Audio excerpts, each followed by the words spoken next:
Hello student, आज आपण rotational डायनामिक्समध्ये conical pendulum हा पॉईंट पाहणार आहोत. हा पॉईंट चालू करण्या अगोदर आपण पेंडुलम म्हणजे काय, what is mean by pendulum ते पहिल्यांदा बघूया. तर कुठल्याही पेंडुलममध्ये तीन महत्त्वाच्या गोष्टी असतात, ते पहिल्यांदा तुम्ही लक्षात ठेवा. पेंडुलम म्हटल्यानंतर पहिल्यांदा असणारा त्याच्यामध्ये rigid support. This is rigid support. आणि त्या रिजिड सपोर्टपासून आपण एक स्ट्रिंग काय करणार आहे, सस्पेंड करणार आहे. दिस इज द स्ट्रिंग. ओके, एक दोरी किंवा एक दोरा म्हणा, पण एक सस्पेंड करणार आहे. आणि ह्या स्ट्रिंगच्या ऑदर एंडला एक एंड तर स्ट्रिंगचा इथं रिजिड सपोर्टला काय फिक्स आहे, आणि दुसऱ्या एंडला आपण इथं एक टायनी मास, टायनी म्हणजे व्हेरी स्मॉल, ह्यालाच आपण काय म्हणतो, ह्या टायनी मासला तर पॉइंट ऑब्जेक्ट म्हणतो, किंवा याला आपण काय म्हणतो सिम्पली बॉब. एक बॉब काय करणार आहे आपण इथं अटॅच करणार आहे. ओके, ही जी डायग्राम तुमच्या पुढे आहे, ह्या डायग्रामलाच आपण काय म्हणतो simply pendulum. This is the pendulum. तुम्हाला जर दाखवायचं झाले तर ह्या टाईपमध्ये. ओके,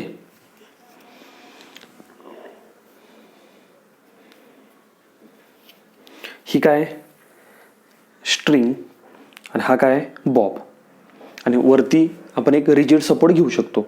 ज्या रिजिड सपोर्टला ही स्ट्रिंग तुम्ही काय करणार आहे, कनेक्ट करणार आहे. Okay, this is the pendulum. आता ह्या पेंडुलमचे म्हणजे पेंडुलमची जर तुम्हाला कोणी डेफिनेशन विचारली तर तुम्ही डेफिनेशन काय सांगू शकता की tiny mass which is also called as a bob is connected to a string. आता ही स्ट्रिंग कशी पाहिजे बघा, तर ह्या स्ट्रिंगची आपल्याला माहिती सांगितलेलं आहे. ती स्ट्रिंग आपल्याला पाहिजे massless, long, massless, inextensible and flexible. Massless म्हणजे जिचं मास जवळजवळ किती असणार आहे, 0 असणार आहे. इनएक्सटेन्सिबल म्हणजे त्या स्ट्रिंगची लेंथ इन्क्रीज होणार नाही. And flexible. ओके, अशी स्ट्रिंग आपल्याला पाहिजे. आणि हा आपला काय झाला, रिजिड सपोर्ट. मग पेंडुलमची डेफिनेशन काय झाली, ए tiny mass or it is called as a simply bob is connected to a long massless inextensible and flexible string and which is suspended from a rigid support is known as pendulum. ज्यावेळी तुम्ही एक Bob किंवा tiny मास एका स्ट्रिंगला काय करता, connect करता, आणि ती स्ट्रिंग रिजिड सपोर्ट पासून काय करता, सस्पेंड करता, त्यावेळी त्या कन्स्ट्रक्शनलाच आपण काय म्हणतो, पेंडुलम. आणि पेंडुलमचे पुन्हा दोन टाईप पडतात. एक आहे सिंपल पेंडुलम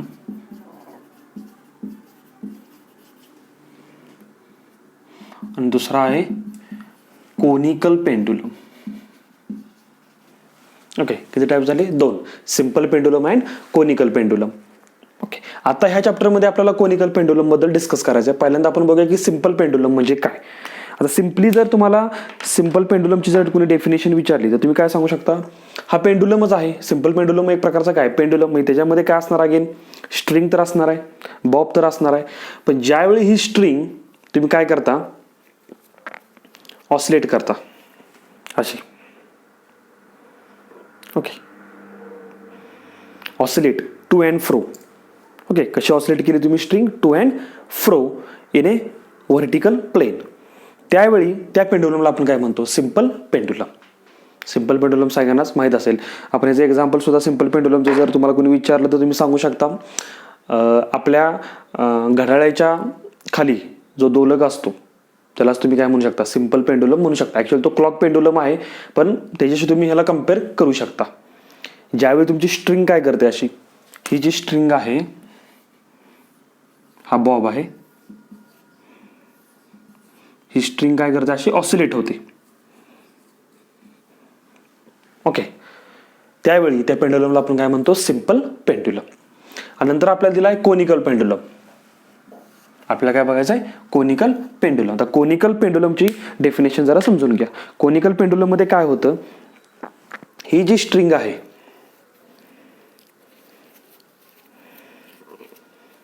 ही स्ट्रिंग काय करता, तुम्ही रिव्हॉल्व करता. काय करता, रिव्हॉल्व करता like this.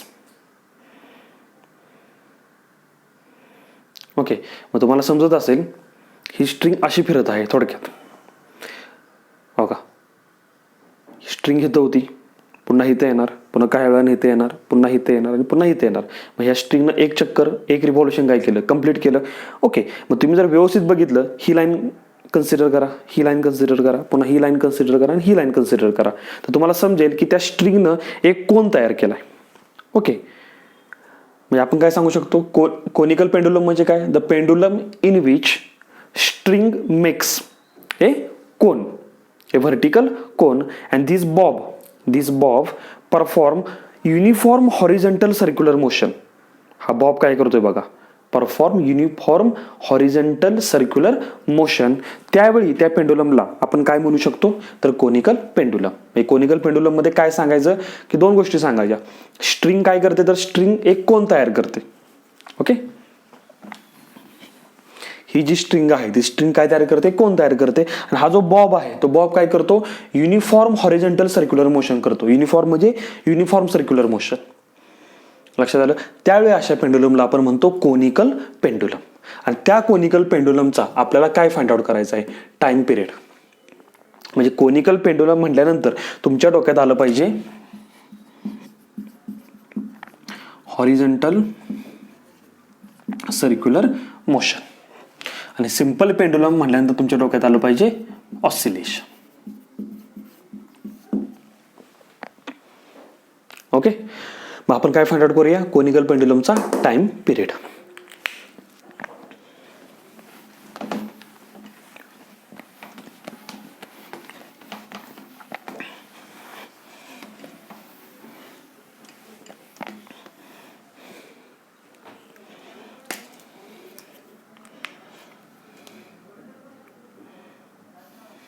This is rigid support.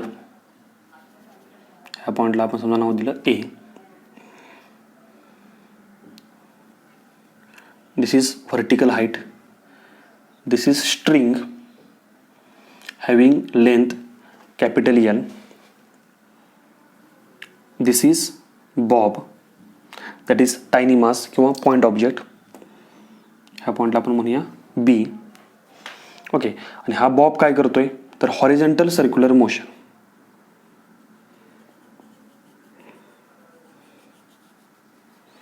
Okay, Bob makes horizontal circular motion.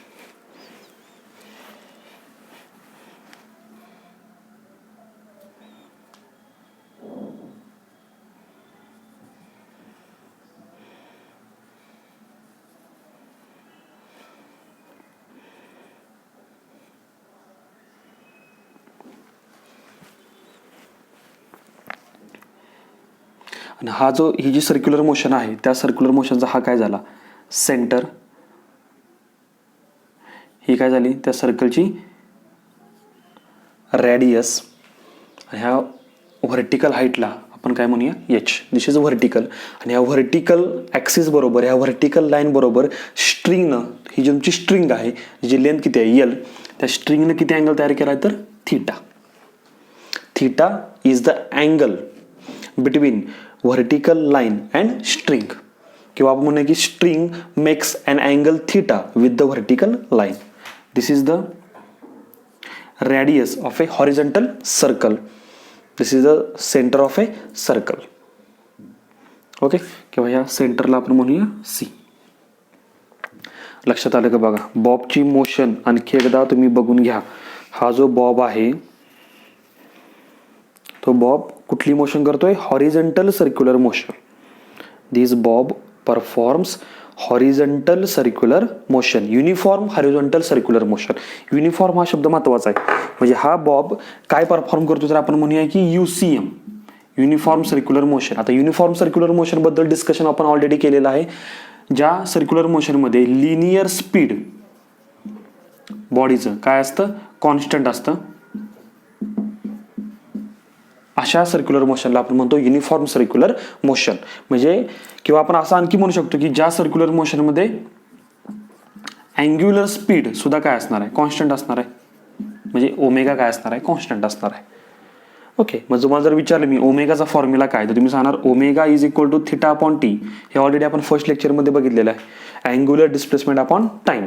आता आपल्याला काय फाइंड आउट करायचं आहे की हा जो बॉब आहे, ह्या बॉबला एक रिव्हॉल्युशन कंप्लीट करण्यासाठी किती टाइम लागेल. कारण टाइम पिरियडची डेफिनेशन लक्षात घ्या.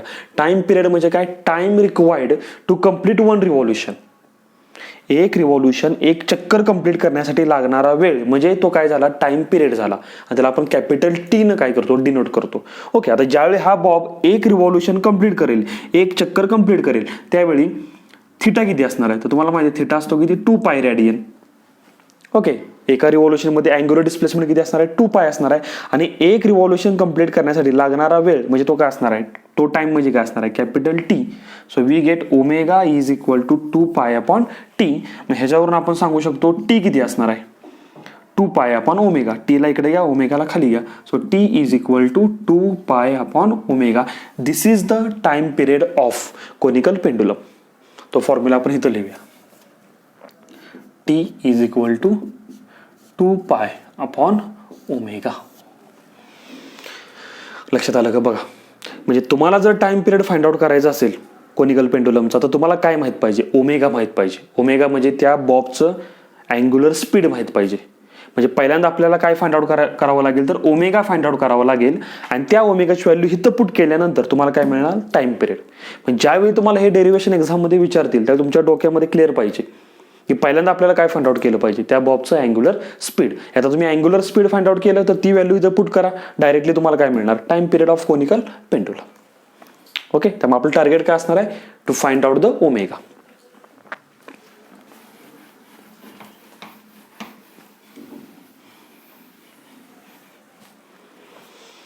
लक्षात आलं, डायग्राम तुम्हाला समजली. ओके, आता ही जी डायग्राम आहे, ह्या डायग्रामला आपण नाव देऊया in an inertial frame. In an inertial frame of reference. आता काय आहे ह्याच्याबद्दल थोडंसं डिस्कशन करूया. Frame of reference, frame of reference दोन प्रकारचे असतात. एक म्हणजे इनर्शियल आणि एक म्हणजे non inertial. Inertial frame of रेफरन्सला आणखी एक नाव आहे अनॲक्सलरेटेड फ्रेम ऑफ रेफरन्स. कारण ह्या फ्रेम ऑफ रेफरन्समध्ये ॲक्सलरेशन किती असतं, 0. आणि नॉन इनर्शियल फ्रेम ऑफ रेफरन्सला काय नाव आहे, आणखी ॲक्सलरेटेड फ्रेम ऑफ रेफरन्स. कारण इथं acceleration is not equal to 0. म्हणजे जो फ्रेम ऑफ रेफरन्स ॲक्सलरेट होतो त्याला म्हणायचं नॉन इनर्शियल, आणि जो फ्रेम ऑफ रेफरन्स ॲक्सलरेट होत नाही त्याला काय म्हणायचं, inertial frame of reference.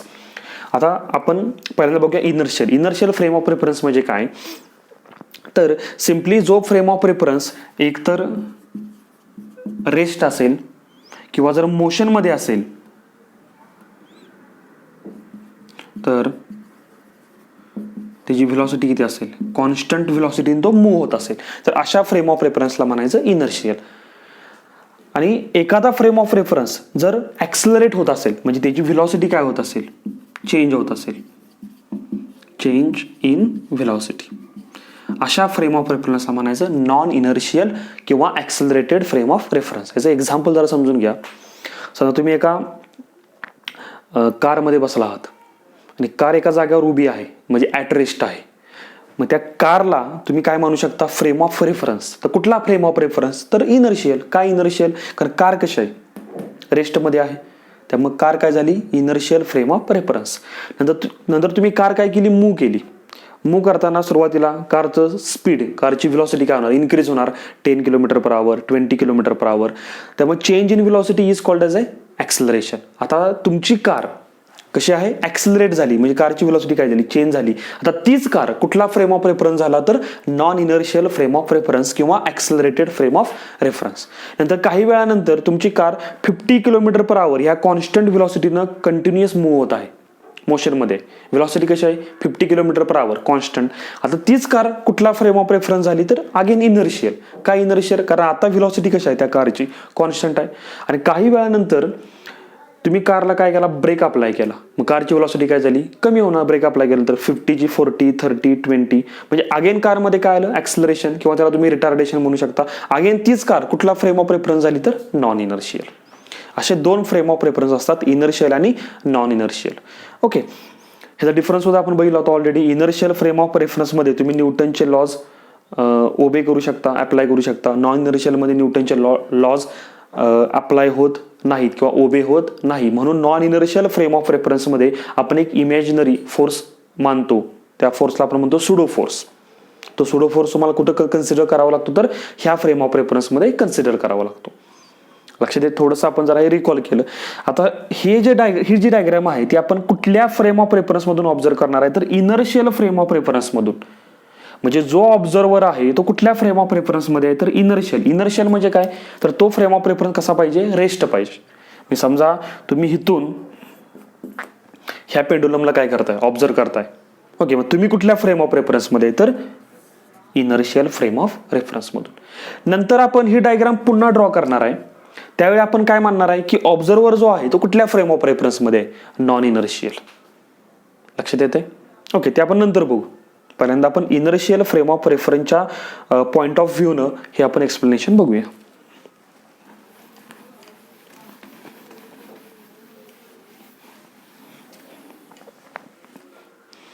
Okay, ठीक आहे. डायग्राम तुम्हाला समजली. पुन्हा थोडंसं जरा आपण डायग्राम बद्दल डिस्कस करूया. ही तुमची काय आहे, स्ट्रिंगची लेंथ आहे कॅपिटल एल. हा तुमचा बॉब. ओके, ह्या बॉबचं आपण मास घेऊया small M is a mass of a bob. Bob काय परफॉर्म करतोय, युनिफॉर्म हॉरिझॉन्टल सर्क्युलर मोशन. त्या सर्कलचा हा सेंटर, त्या सर्कलची आर म्हणजे radius. This is vertical height किंवा व्हर्टिकल ॲक्सिस. हे डिस्टन्स आपण किती मानलंय, एच मानलंय. हा अँगल थिटा, म्हणजे स्ट्रिंगनं व्हर्टिकल ॲक्सिस बरोबर तयार केलेला अँगल थिटा. ओके, ठीक आहे. आता बॉब आता ज्या पोझिशनला आहे, कुठल्या पोझिशनला आहे, बॉब आता बी पोझिशनला आहे. At this position there are 2 forces acting on the bob. बॉबवरती ॲक्ट केलेले फोर्सेस आपल्याला शोधायचे आहेत. एक फोर्स तर तुम्हाला माहिती आहे, तो फोर्स कुठला असणार आहे, gravitational force acting on the Bob. म्हणजे त्याला तुम्ही काय म्हणता, त्या बॉबचं वेट mg, जे व्हर्टिकली कसं असतं, डाऊनवर्ड. दुसरा फोर्स कुठला आहे बघा. आता अर्थ काय करते, ह्या बॉबवरती फोर्स अप्लाय करते, ग्रॅव्हिटेशनल फोर्स. किती अप्लाय करते, mg. आणि ह्या बॉबला खाली खेचण्याचा प्रयत्न करते. पण हा बॉब खाली जातो का, नाही, कारण त्याला स्ट्रिंगनं असं वरती पकडून ठेवलंय. मग बॉब काय करणार, ह्या स्ट्रिंगला पण काय करणार, खाली खेचणार. मग ज्यावेळी हा बॉब स्ट्रिंगवरती फोर्स अप्लाय करेल, तर according to Newton's third law, string सुद्धा ह्या बॉबवरती काय करणार, equal and opposite force apply करणार in this direction, in upward direction. आणि त्या फोर्सला आपण म्हणतो टेन्शन. त्या फोर्सला आपण काय म्हणतो, टेन्शन. म्हणजे अशा तऱ्हेने ह्या बॉबमध्ये काय डेव्हलप झालं, सॉरी ह्या स्ट्रिंगमध्ये काय डेव्हलप झालं, टेन्शन समजते ना. ओके, म्हणजे हा बॉब स्ट्रिंगला खाली खेचतो, त्यामुळे स्ट्रिंग ह्या बॉबला कुठे खेचणार, वर खेचणार according to Newton's third law. त्यामुळे ह्या स्ट्रिंगमध्ये काय डेव्हलप झालं, एक टेन्शन. ओके, टेन्शनला आपण काय म्हणलं, टी नॉट, कारण टाइम पिरियडला आपण टी ऑलरेडी यूज केलाय. ओके, आता काय करूया बघा. हा जर हॉरिझॉन्टल सर्क्युलर मोशन करत असेल बॉब, तर ह्याच्यावरती नेट फोर्स कुठं असणार आहे, तुम्हाला माहिती आहे. ज्यावेळी कुठलाही पार्टिकल, कुठलाही ऑब्जेक्ट सर्क्युलर मोशन करतो, त्यावेळी त्याला सेंट्रिपेटल फोर्स नावाच्या फोर्सची गरज असते. ओके, म्हणजे फॉर एक्झाम्पल आपण सांगितलं की earth revolving around the sun in circular orbit. मग अर्थ जर सन भोवती सर्क्युलर मोशन करत असेल, तर अर्थला कुठला फोर्स पाहिजे, सेंट्रिपेटल. ओके, मग त्या केसमध्ये कुठून आला सेंट्रिपेटल फोर्स, तर आपण काय सांगू शकतो की gravitational force between sun and earth. बघा, gravitational force between sun and earth acts as a centripetal force. तिथं ग्रॅव्हिटेशनल फोर्स सेंट्रिपेटल फोर्सचं काम करतोय. किंवा electron revolving around the nucleus in circular orbit. त्या केसमध्ये इलेक्ट्रॉन आणि न्यूक्लियस, पॉझिटिव्ह न्यूक्लियस, ह्यांच्यामध्ये जो इलेक्ट्रोस्टॅटिक फोर्स आहे तोच कोणाचं काम करतोय, तर सेंट्रिपेटल फोर्स. कारण सेंट्रिपेटल फोर्स म्हणजे ऍक्च्युली काय असतो, ज्यावेळी तुम्हाला सर्क्युलर मोशन करायचे असते त्यावेळी तुम्हाला तो फोर्स गरजेचा असतो. पण दुसरा कुठला तरी फोर्स त्यावेळेपुरतं सेंट्रिपेटल फोर्सचं काम करतो. Without centripetal force circular motion is not possible. म्हणजे ज्यावेळी सर्क्युलर मोशन आहे तर सेंट्रिपेटल फोर्स पाहिजे. मग इथं जर हा बॉब सर्क्युलर मोशन करत असेल तर इथं सेंट्रिपेटल फोर्स त्या बॉबला पाहिजे. मग तो सेंट्रिपेटल फोर्स कुणी प्रोव्हाइड केला किंवा कुठला फोर्स तिथं सेंट्रिपेटल फोर्सचं काम करतो ते आपण आता शोधूया. त्यासाठी आपल्याला काय करावं लागेल, हे जे टेन्शन आहे ह्या टेन्शनचे 2 कॉम्पोनंट घ्यावे लागतील. एक हॉरिझॉन्टल कॉम्पोनंट आणि एक व्हर्टिकल कॉम्पोनंट. त्यालाच आपण काय म्हणतो, rectangular components. This is the tension T not. आणि ह्याचे आपण दोन काय घेणार, रेक्टँग्युलर कॉम्पोनंट. रेक्टँग्युलर कॉम्पोनंट म्हणजे जे कॉम्पोनंट एकमेकांना कसे असतात, परपेंडिक्युलर. मग हे जर आपण विचार केला तर बघा ह्या टी नॉटचे दोन कॉम्पोनंट असे येतील जे एकमेकांना कसे असतील, परपेंडिक्युलर. ओके, तर हा झाला टी नॉटचा हॉरिझॉन्टल कॉम्पोनंट आणि हा काय झाला टी नॉटचा व्हर्टिकल कॉम्पोनंट. ओके, आता हा अँगल जर थीटा असेल तर हा अँगल सुद्धा किती असणार, थीटा असणार. हे तुम्हाला माहिती आहे, कारण ही जी व्हर्टिकल लाईन आहे त्या व्हर्टिकल लाईनला ही एम जीची लाईन कशी आहे, पॅरलल, आणि ही तुमची काय झाली, ट्रान्सव्हर्सल. तर हा अँगल थीटा असेल तर हा अँगल पण थीटा असणार आहे. ओके, अल्टरनेट अँगल तुम्ही त्याला म्हणू शकता. आता हा अँगल जर थीटा असेल, तुम्ही टी नॉटचे काय घेतले, दोन कॉम्पोनंट घेतले, तर आपल्याला हे सुद्धा माहिती आहे की अँगल जवळचा कॉम्पोनंट जो असतो तो नेहमी कॉस असतो. मग हा कॉम्पोनंट काय येणार, मग टी नॉट कॉस थीटा. आणि राहिलेला कॉम्पोनंट 100% काय असणार आहे, मग T not sine theta. Okay, these are the two components. मग आता सांगा ह्या बॉबवरती किती फोर्सेस झाले, तर 3 झाले. पहिल्यांदा 2 होते, टी नॉट आणि एम जी. टी नॉटला तुम्ही काय केलं, रिझॉल्व्ह केलं दोन कॉम्पोनंटमध्ये. आता टी नॉटचा विचार करायचा नाही, टी नॉटच्या 2 कॉम्पोनंटचा विचार करायचा. मग टोटल किती फोर्स झाले, 3. T not cos theta M G आणि टी नॉट साइन थिटा. आता ह्या बॉबचा जर विचार केला तर व्हर्टिकल आणि डाऊनवर्ड डायरेक्शनला त्याचं ॲक्सलरेशन किती आहे, 0 आहे. म्हणजे तो असा अपवर्ड डायरेक्शनला मूव्ह होत नाही, डाऊनवर्ड डायरेक्शनला मूव्ह होत नाही. आणि हे कधी पॉसिबल असेल, ज्यावेळी दोन्ही फोर्स कसे असतील, इक्वल असतील. कारण हे अपोजिट डायरेक्शनला आहेत ना, त्यामुळे एकमेकांना काय करणार, कॅन्सल करणार. त्यामुळे आपल्याला फर्स्ट इक्वेशन काय मिळेल ह्याच्यावरून, T not cos theta is equal to M G. Equation number 1, T not cos theta is equal to M G. आता राहिला एकच फोर्स, कुठला, टी नॉट साइन थिटा. आता ह्या फोर्सची डायरेक्शन तुम्हाला दिसते का बघा. The direction of this force T not sine theta is along the radius आणि towards the centre. Along the radius आणि टुवर्ड्स द सेंटर. मग तुम्ही कुठेतरी हे बघितलं असेल किंवा वाचलं असेल, net force towards the center is called centripetal force. Net force towards the center is called as a centripetal force. मग net force towards the centre कोण आहे, तर टी नॉट साइन थिटा. एकच फोर्स आहे. जो फोर्स कुठं आहे, जी direction कशी आहे, टुवर्ड्स द सेंटर. तर मग हा जो फोर्स आहे टी नॉट साइन थिटा, इथं काय प्रोव्हाइड करतो, necessary centripetal force required for the circular motion of a bob. ह्या बॉबला सर्क्युलर मोशन करण्यासाठी लागणारा सेंट्रिपेटल फोर्स कुणी प्रोव्हाइड केला, टी नॉट साइन थिटा. मग आपण काय सांगू शकतो, therefore T not sine theta is equal to centripetal force. आणि सेंट्रिपेटल फोर्स किती असतो तुम्हाला माहिती आहे, M R omega square. 2 formula असतात सेंट्रिपेटल फोर्सचे, एम आर ओमेगा स्क्वेअर किंवा आपण काय घेऊ शकतो, M V square upon R. आपण काय घेतला, एम आर ओमेगा स्क्वेअर. का घेतला एम आर ओमेगा स्क्वेअर, कारण आपल्याला काय फाइंड आउट करायचं आहे, ओमेगा. त्यामुळे इक्वेशनमध्ये ओमेगा पाहिजे. दिस इज इक्वेशन नंबर 2.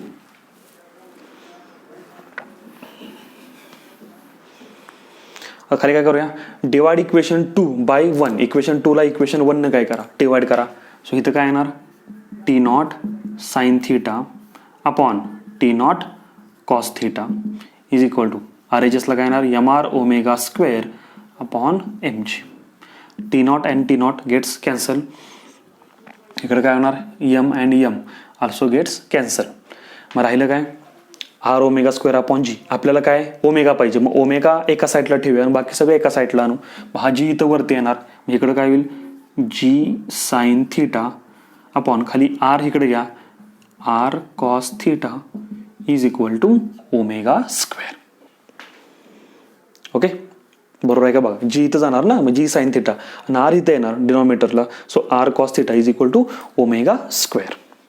झालं. आता आपल्याला ओमेगा पाहिजे होता, दोन्ही साईडचा आपण काय घेऊ शकतो, स्क्वेअर रूट. मग तुम्हाला काय मिळेल, ओमेगा. आणि ही ओमेगाची व्हॅल्यू टाइम पिरियडच्या फॉर्म्युलामध्ये इथं पुट करा, तुम्हाला कोनिकल पेंडुलमचा टाइम पिरियड मिळेल. त्याच्या अगोदर हा जो आर दिसतो तुम्हाला, आर म्हणजे काय, तर ह्या सर्कलची रॅडियस. ह्या सर्कलची रॅडियस आपण फाइंड आउट करू शकतो. कशी फाइंड आउट करू शकतो बघा, आर म्हणजे काय, इथं थिटाचे काय, अपोजिट साइड. तर हा जो ट्रायंगल आहे, triangle A B C, but in triangle A B C आपण काय फाइंड आउट करू शकतो, sine theta. What is sine theta, opposite side upon hypotenuse.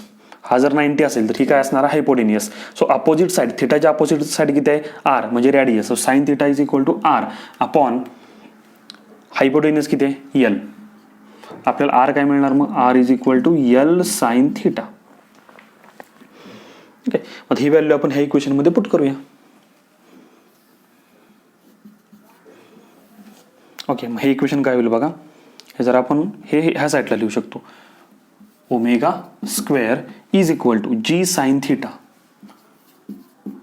G sine theta upon R. R बद्दल काय येणार L sine theta, L sine theta into काय येणार cos theta. Sine theta and sine theta cancel.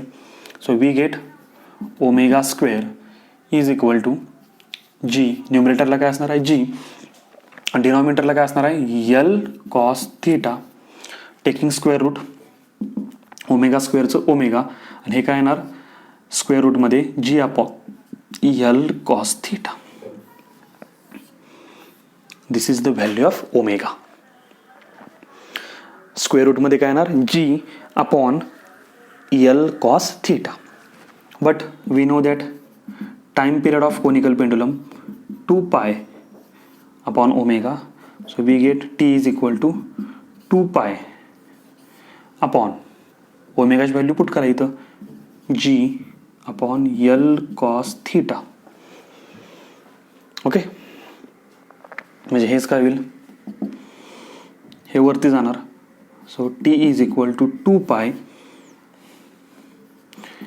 l cos theta upon g. This is the time period of A conical pendulum. लक्षात आलं, simple आहे. Omega find out करायचा आणि हा time पिरियडचा जो formula आहे त्या फॉर्म्युल्यामध्ये ओमेगाची व्हॅल्यू आपण पुट केली. हे एल कॉस थिटा न्यूमरेटरला जाणार. सो 2 पाय स्क्वेअर रूटमध्ये L cos theta upon G. Okay, म्हणजे आपल्याला काय काय मिळालं इथं ओमेगा मिळाला आणि टाइम पिरियड सुद्धा आपल्याला इथं मिळाला. Time period of conical pendulum. तर समजून घ्या की टाइम पिरियड कशावरती डिपेंड आहे. तर सगळे फॉर्म्युले जर आपण इथं एकत्र करूया. हे इक्वेशन नंबर 1. नंतर आपल्याला काय मिळाला होता ओमेगा. ओमेगा किती आहे स्क्वेअर रूटमध्ये G upon L cos theta, आणि टाइम पिरियड किती मिळाला 2 pi upon omega. That is ओमेगाची व्हॅल्यू इथं पुट करा. काय मिळणार आपल्याला 2 पाय स्क्वेअर रूटमध्ये L cos theta upon G. This is time period, this is omega.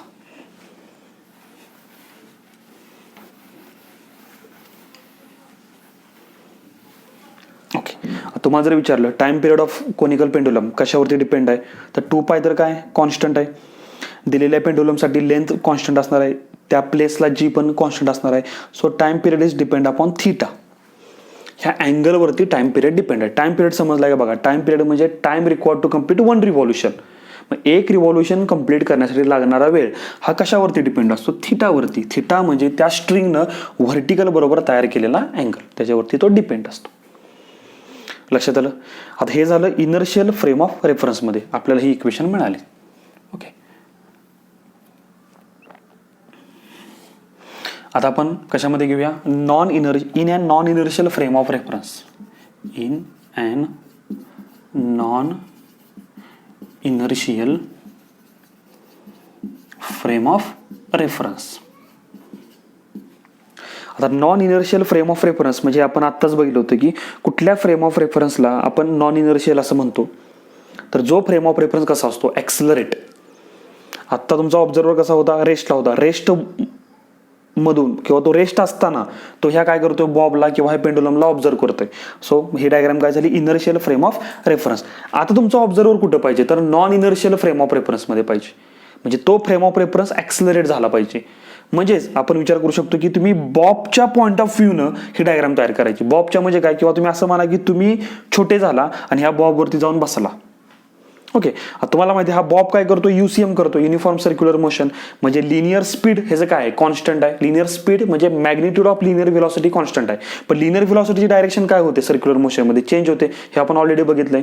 त्यामुळं हा बॉब काय करतो युसीएम करतोय पण त्याजवळ ॲक्सिलरेशन आहे. कारण ज्यावेळी सर्क्युलर मोशन असते त्यावेळी पार्टिकल जवळ काय असतं, ऍक्सलरेशन असतं. ते ऍक्सलरेशन कुठलं, सेंट्रिपेटल ऍक्सलरेशन. का, कारण सर्क्युलर मोशनमध्ये व्हेलॉसिटीची डायरेक्शन नेहमी काय होते, चेंज होते. आणि व्हेलॉसिटीची डायरेक्शन चेंज झाली म्हणजेच व्हेलॉसिटी काय झाली, चेंज झाली. आणि change in velocity is called as a acceleration. म्हणजे आपण काय म्हणू शकतो, हा बॉब जो आहे तो ऍक्सिलरेट होत आहे. मग आता आपण काय करूया की फ्रेम ऑफ रेफरन्स या बॉबलाच मानूया. ओके, फ्रेम ऑफ रेफरन्स कोणाला मानूया, बॉबला मानूया. किंवा तुम्ही काय व्हा की तुम्ही छोटे व्हा आणि या बॉबवरती जाऊन बसा. मग बॉब काय करतो, सर्क्युलर मोशन. मग तुम्ही पण काय करणार, सर्क्युलर मोशन. आणि circular motion is an accelerated motion. त्यामुळे तुम्ही कुठल्या फ्रेम ऑफ रेफरन्स मध्ये गेला, non inertial frame of reference मध्ये. आता ज्यावेळी असं होतं की आपण non inertial frame of reference मध्ये असतो त्यावेळी काय होतं बघा, समजा एक सर्क्युलर टर्न आहे आणि कार काय करते तर सर्क्युलर टर्न घेते म्हणजे सर्क्युलर मोशन करते. आणि तुम्ही ह्या कारमध्ये बसलाय, तर ज्यावेळी कार काय करते असा शार्प टर्न घेते त्यावेळी तुम्ही आउटवर्ड डायरेक्शनला पुश होता. तुम्हाला काय वाटतं की तुम्हाला कोणतरी बाहेरच्या डायरेक्शनला पुश करतंय, म्हणजे तुमच्यावरती कुठला फोर्स ऍक्ट होतो तर centrifugal force. This is centrifugal force.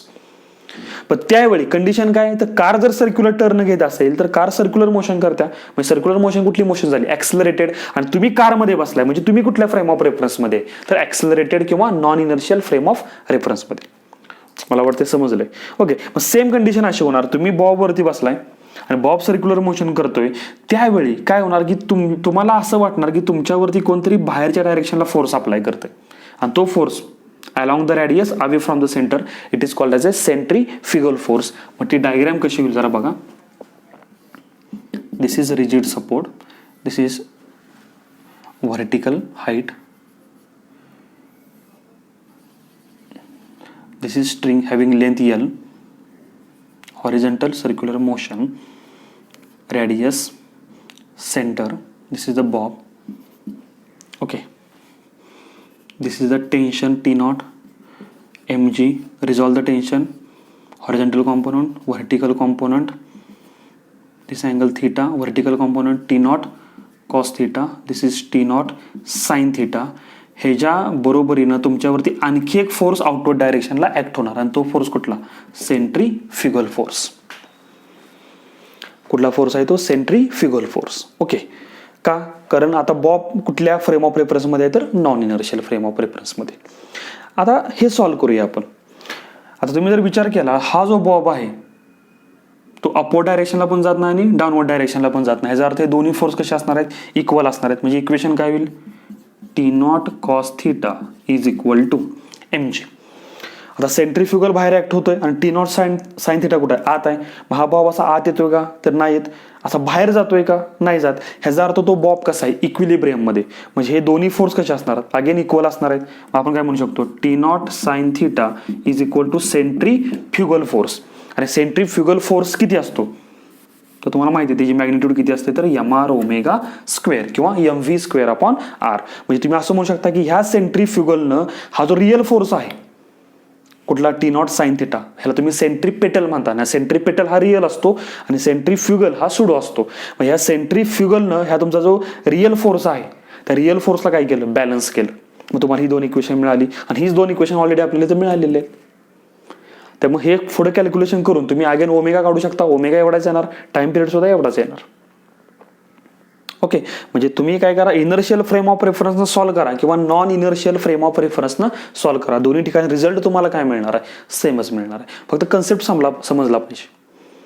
Okay, ह्या ठिकाणी तुम्ही विचार काय करायचा तर net force towards the centre is a centripetal. मग नेट फोर्स कोण आहे, T not sine theta is equal to centripetal force.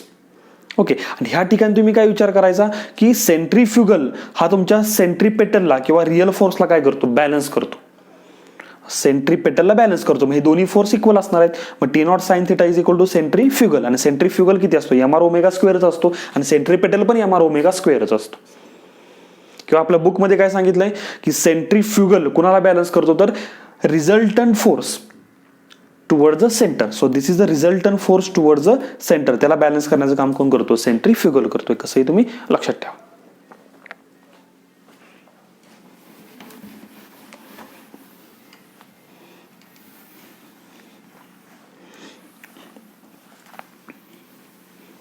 आता आणखी एक गोष्ट आहे ज्यामध्ये तो माझा कोणी क्वेश्चन विचारला, ही स्ट्रिंग अशी हॉरिझॉन्टल होऊ शकते का?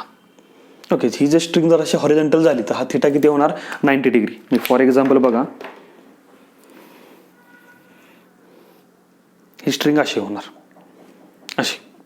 ह्या व्हर्टिकल हाईट बरोबर किती अँगल तयार झाला? 90. तर दिस केस इज नॉट पॉसिबल. आता का पॉसिबल नाही? जर बघा जरा, ही स्ट्रिंग जर हॉरिझॉन्टल झाली तर डायग्राम तुमची कशी होणार आहे? ही vertical height h, this is a rigid support and this is string having length l and this is the bob. So हा अँगल किती झाला? थिटा किती झाला? 90. आता थिटा जर 90 झाला, तिथं आपण लिहून घेऊया, if string becomes horizontal. String जर हॉरिझॉन्टल झाली तर थिटा किती झाला? 90. Theta is equal to 90. आता थिटा जर 90 होत असेल तर ओमेगा किती होणार? तर omega is equal to √g upon L cos 90. Cos 90 नेहमी किती असतो? 0. सो हे किती झालं? 0. तर g अपॉन 0 किती येणार? Infinity. So omega becomes infinity. 2 number, time period किती होईल? टी इज इक्वल टू 2 पाय √l cos 90. Cos 90 0. 0 upon g किती येणार? 0. सो हे किती आलं? 0. टाइम पिरियड किती आला? 0. ह्याच्यामध्ये आपलं आणखी एक कॅल्क्युलेशन राहिलं, frequency of a pendulum. Frequency म्हणजे n. फ्रिक्वेन्सीची डेफिनेशन तुम्हाला माहिती आहे, number of revolutions in 1 second किंवा number of revolutions per unit time. एका युनिट टाइममध्ये किंवा एका सेकंदामध्ये तो किती रिव्हॉल्युशन करतो, तो जो नंबर आहे. समजा एका सेकंदामध्ये 10 रिव्हॉल्युशन केली ह्या पेंडुलमनं, तर त्याची फ्रिक्वेन्सी किती झाली? 10 hertz. So frequency is a number of revolutions per unit time आणि frequency is a reciprocal of time period. Time पिरियडचा रेसिप्रोकल. तर ह्याचा रेसिप्रोकल काय होईल? 2 पायचं काय होणार? 1 अपॉन 2 पाय. आणि हे काय होईल? उलटं होणार, g upon L cos theta. Okay, this is the frequency. Okay, ह्या केसमध्ये थिटा 90 असेल तर ओमेगा इन्फिनिटी, टाइम पिरियड किती झाला? 0 झाला. फ्रिक्वेन्सी किती होईल? Cos 90 0, g upon 0 infinity. So frequency becomes infinity. आणखी सांगू शकतो आपण 4 नंबरला, टेन्शन. टेन्शनचा फॉर्म्युला काय मिळणार? T cos theta is equal to mg. तर टेन्शन किती असणार आहे? कॉस थिटाने इकडे काय करा? डिवाइड करा. So we get tension T naught is equal to mg upon cos theta. So T not cos 90 again किती? 0. mg अपॉन 0 किती झाला? इन्फिनिटी. ज्यावेळी तुमचा थिटा 90 होईल म्हणजे स्ट्रिंग काय होईल? हॉरिझॉन्टल होईल. त्यावेळी omega angular speed infinity, time period 0, frequency infinity, tension also becomes infinity. Okay, this is not possible. Me tension infinity होणं हे पॉसिबल नाही. त्यामुळे आपण म्हणू शकतो की स्ट्रिंग नेवर बिकम्स हॉरिझॉन्टल. ही केस पॉसिबल नाही, हे तुम्ही लक्षात ठेवा.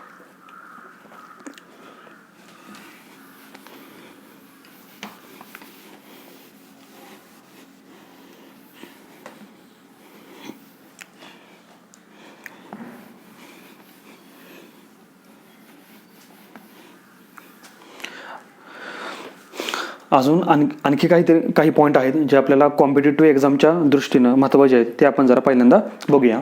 पहिला पॉईंट तर आपण टेन्शन आत्ताच फाइंड आउट केलं. तर टेन्शन किती असणार आहे? कॉस थिटा इकडे घ्या, तर mg upon cos theta. This is the formula of tension. पण ह्या डायग्रामवरून इन ट्रायंगल ABC आपण कॉस थिटा फाइंड आउट करू शकतो. बट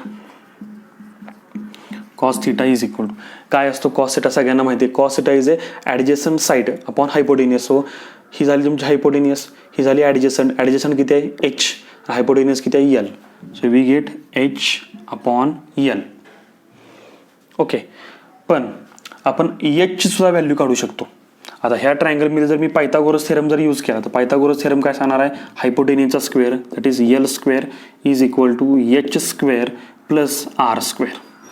सो h स्क्वेअर किती असणार आहे? r स्क्वेअरला इकडे घ्या, l square minus r square. So h किती असणार आहे? Taking square root l square minus r square. So here cos theta becomes h किती आला? स्क्वेअर रूटमध्ये l square minus r square, l square minus r square upon l. आणि ही value इथं आपण directly put करू शकतो. So tension we get tension mg upon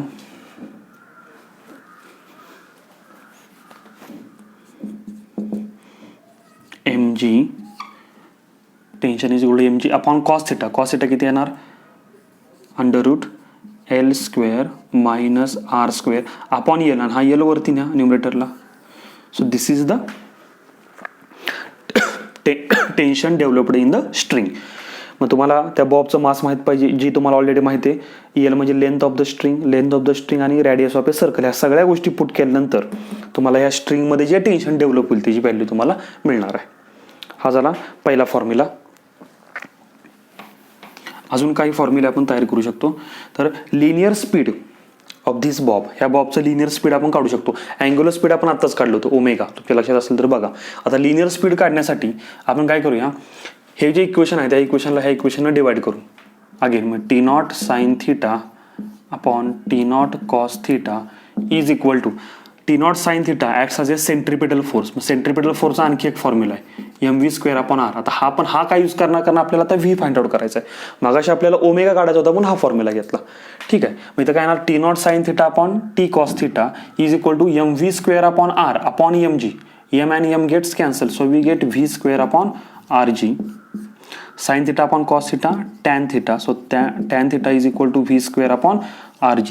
So we get theta is equal to tan inverse of v² upon rg.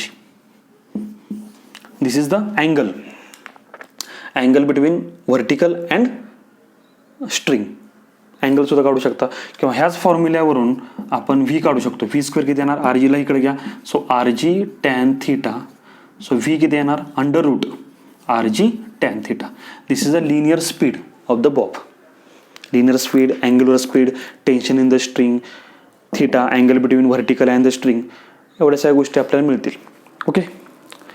अजून आपण आता टेन्शनचा जो formula आपण आता फाइंड आउट केला होता, त्या तो फॉर्म्युला काय होता थोडासा जरा बघा.